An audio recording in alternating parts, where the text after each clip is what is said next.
Friends, welcome back to my channel প্রমাস beauty garden.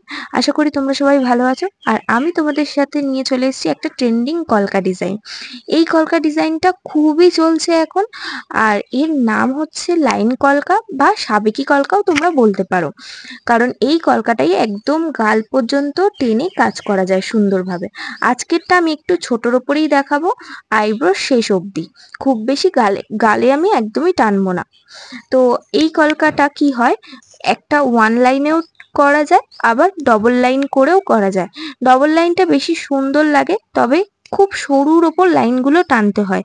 যেহেতু লাইনের ওপরে আর নিচে দুদিকেই ছোট্ট ছোট্ট কলকার কাজ থাকে, সেই জন্য আমাদের খেয়াল রাখতে হয় যে যে মোটিভগুলো আমরা চুজ করব সেই মোটিভগুলো যাতে একদম ছোট্ট ছোট্ট হয়। কারণ ছোট্ট ছোট্ট করে না করলে, যেহেতু লাইনের উপরে নিচে দুদিকেই কাজ হয়, তো কলকার যে লাইনটা সাইড কলকা, যেটা আইব্রোর ওপরের কাজটা অনেকটা মোটা হয়ে যায়। তাই জন্যই আমাদের কোনো ছোটোর ওপর কাজ খুঁজতে হয়, ছোটোর ওপর মোটিভ বা মোটিভগুলোই ছোট ছোট করতে হয়। আরেকটা জিনিস করা যায়, যদি আমরা উপরের ডিজাইনটা খুব বড় মোটিভে করি, তাহলে নিচে একদম পয়েন্ট ইউজ করা ভালো। আর যদি ওপরেরটাও খুব ছোট করি, তাহলে নিচেও একদম ছোটর ওপরেও লাইন টেনে টেনে বা পাতা স্ট্রোক দিয়েও কিন্তু কাজ করা যায়।